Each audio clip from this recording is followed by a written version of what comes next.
Saudara, dalam sepak bola ada sebuah ungkapan bahwa cara bertahan yang paling efektif adalah dengan menyerang. Prinsip inilah yang diadopsi pelatih timnas Indonesia Patrick Kluivert dalam meracik skuad Garuda. Berbagai ramuan diracik pelatih berpaspor Belanda ini untuk membentuk kerangka timnas Indonesia yang solid. Naturalisasi pemain, pemilihan asisten pelatih hingga belusukan keliling pertandingan Liga Domestik dilakukan hanya untuk satu tujuan. Timnas Indonesia lolos Piala Dunia 2026. Usai resmi menjadi warga negara Indonesia, Ole Romani menjadi suntikan tenaga baru di lini serang timnas Indonesia. Persaingan di lini depan timnas juga akan semakin sengit karena sudah ada beberapa pemain yang langganan membela timnas seperti Rafael Struijk, Ragnar Ormangun, Ramadan Sananta hingga Hoki Caraka. Kehadiran Ole Romani juga sekaligus membuat Kluivert sedikit bernafas lega karena memiliki lebih banyak opsi untuk meramu lini depan skuad Garuda dalam menghadapi sisa 4 laga di putaran ketiga kualifikasi Piala Dunia 2026. Pasalnya selama ini lini depan timnas Indonesia dinilai belum panas dan masih tumpul. Memang Ragnar Ormangun dan Rafael Struijk telah menyumbang gol bagi timnas, namun syaratnya gol dapat menjadi pemutus laju Indonesia untuk menembus turnamen sepak bola terbesar sejagat. Sebelumnya, Ole Romani menjalani sumpah sebagai warga negara Indonesia di Kedutaan Besar RI di London hari Sabtu waktu setempat. Ole yang diproyeksi tampil saat Indonesia bertamu ke Australia menjalani proses ini bersama dengan dua calon pemain timnas U20, Tim Gibbons dan Dion Marks. Penyerang sayap Oxford United ini membutuhkan proses perpindahan warga negara kurang dari 3 bulan sejak memulai proses naturalisasi. Ole dinaturalisasi dengan histori nenek dari pihak ibu, Helena Wilhelmina Romani, yang lahir di Medan, Sumatera Utara pada tahun 1923. Nenek Ole masuk dalam kategori Believers atau orang Belanda yang lahir dan menetap di Indonesia sebelum merdeka. Berarti Ole sudah menjadi warga negara Indonesia dan tinggal kita proses untuk perpindahan federasinya ya. Kalau memang itu kan dia menjadi di AFC, kalau selama ini kan ada di sini di Eropa ya. Dan saya kira luar biasa bantuan dan dukungan dari Pak Menteri. Terima kasih Pak Menteri. Luar biasa karena ini bukan hanya yang pertama, sudah beberapa kali sejak beliau menjadi menteri memberikan support kepada PSSI, dan kalau menterinya mau mendukung seperti ini kami senang bekerja Pak Menteri. Setelah resmi dinaturalisasi, Rona bahagia terpancar dari wajah Ole Romani. Setelah sah jadi WNI, penyerang Oxford United ini langsung membuat paspor dan KTP Indonesia. Terlihat melakukan foto formal untuk pembuatan KTP dan paspor. Juru gedor anyar timnas Indonesia ini sudah tak sabar bergabung dan membela timnas Indonesia. Agar bisa membela timnas Indonesia saat melawan Australia, PSSI akan segera mengurus perpindahan federasi dari KNFV.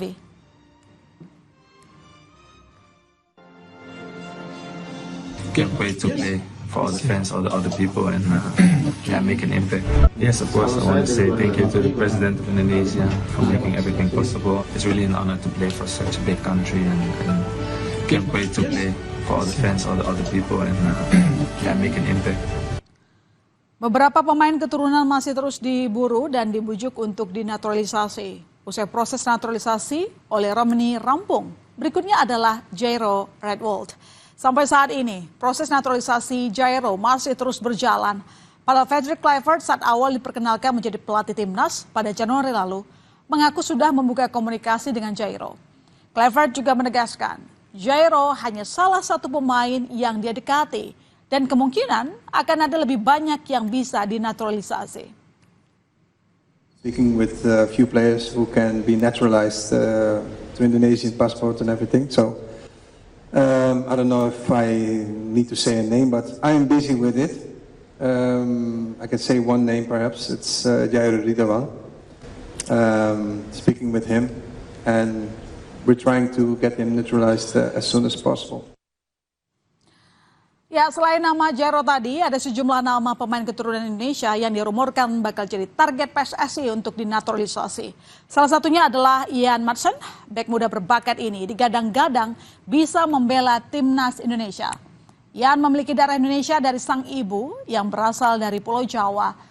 Ian kini membela klub Premier League Aston Villa. Jika Maatsen memutuskan untuk berpindah federasi dan memenuhi kualifikasi administrasi, maka bisa kita lihat lini pertahanan Indonesia akan menjadi tembok kokoh karena dihuni pemain-pemain berkualitas yang bermain di Liga Eropa. Dan Anda Maatsen dinaturalisasi PSSI, maka ia akan menjadi salah satu pesepak bola termahal se-Asia.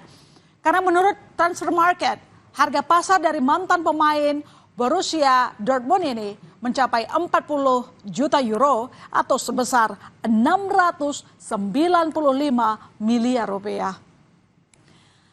Sejak ditunjuk untuk menakodai timnas Indonesia, Patrick Kluivert langsung bergerak cepat. Setelah menunjuk komposisi kepelatihan pada akhir Januari 2025 kemarin, Kluivert langsung bertolak dari Belanda menuju Indonesia.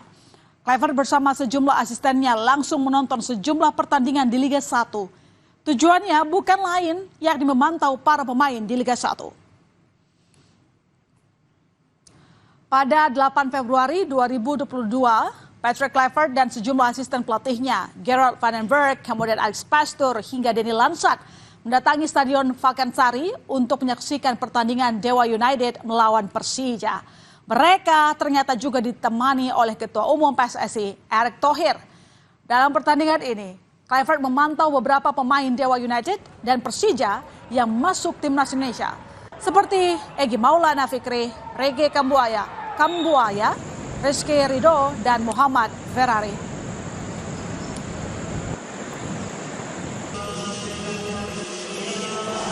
Di hari sebelumnya atau tepatnya pada Jumat 7 Februari 2025, Patrick Kluivert juga menonton pertandingan Liga 1 antara Persita Tangerang kontra Persik Kediri di Stadion Indomilk Arena Tangerang. Pengamat sepak bola Akmal Maharli mengapresiasi strategi safari Patrick Kluivert untuk memantau pemain-pemain di Liga 1. Menurutnya, safari ini jadi taktik Kluivert melakukan pendekatan psikologis kepada pemain dan klub. Pola komunikasi yang dibangun Kluivert kepada klub dan pelatih juga merupakan upaya Kluivert keluar dari bayang-bayang ex-pelatih timnas Sinteyong. Selain itu, pantauannya di sejumlah pertandingan juga bisa menjadi motivasi bagi pemain untuk tebar pesona agar bisa dipanggil membela timnas. Kita lihat kalau dari 3 pertandingan terakhir di Liga 1 misalnya, ketika Kluivert datang ke sejumlah stadion untuk menyaksikan pertandingan, ada beberapa pemain yang punya motivasi sangat bagus. Misalnya Ramadan Sananta kemarin bisa cetak gol dan menunjukkan kelasnya dengan gol yang sangat indah ke gawang Persebaya. Kemudian juga Egy Maulana Fikri tampil sangat lugas dan sangat atraktif sekali ketika disaksikan oleh Patrick Kluivert dan para asistennya. Begitu juga pemain-pemain lain juga berharap bisa dalam tanda kutip ya tebar pesona dengan Patrick Kluivert. Satu persatu teka-teki siapa saja pembantu Patrick Kluivert untuk menangani timnas Indonesia mulai terjawab.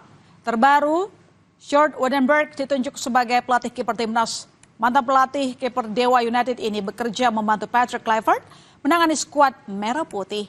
Pelatih kiper asal Belanda ini juga turun menemani Kluivert saat memantau pertandingan Liga 1 antara Dewa United melawan Persija Jakarta. Sementara teka-teki untuk asisten pelatih lokal masih belum terjawab.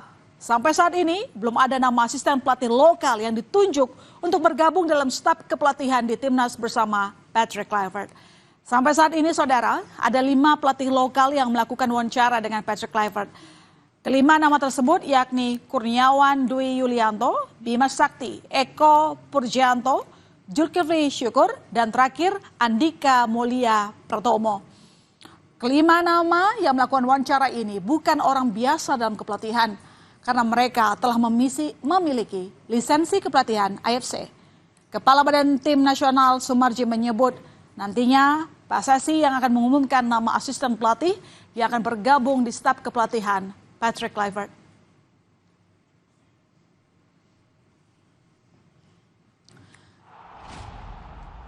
Timnas Indonesia telah memiliki desain jersey terbaru. Apparel lokal Indonesia, Erpspo, telah merilis jersey kandang dan tandang untuk Timnas Indonesia.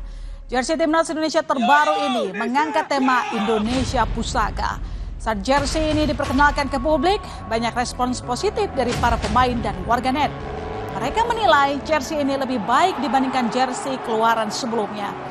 Namun jersey ini juga mendapat kritik saudara. Justru datang dari pelatih timnas Patrick Kluivert. Kluivert menyarankan agar Erpspo mengganti bagian belakang jersey karena dinilai kurang menyerap keringat sehingga bisa mempengaruhi performa pemain. CEO Erpspo Muhammad Sadat menjelaskan pihaknya memastikan bahwa jersey yang dipakai nanti dipastikan sudah siap menggunakan bahan atau kain yang mudah menyerap keringat. Gebrakan era baru timnas di tangan Patrick Kluivert dinanti para pecinta sepak bola Indonesia. Tambahan amunisi pemain dan staf kepelatihan yang berkualitas menjadi harapan besar pasukan Garuda mampu mendunia. Racikan Patrick Kluivert dan para pembantunya diharapkan bisa membawa timnas menyapu sisa laga kualifikasi Piala Dunia zona Asia dengan meraih kemenangan dan mengantarkan Garuda terbang tinggi ke Piala Dunia. Mampukah cita-cita tampil di Piala Dunia terwujud? Mari kita nantikan, saudara. Usai jeda di berita utama, seorang anak berusia 1 tahun terjebak di dalam mobil yang terparkir di rumahnya di Jalan Taman Mekar Utama, Bandung, Jawa Barat.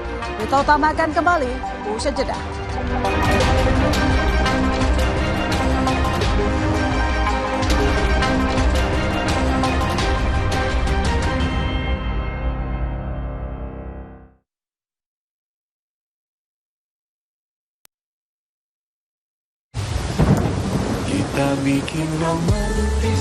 Dari hal-hal kecil, kita rayakan cinta yang besar.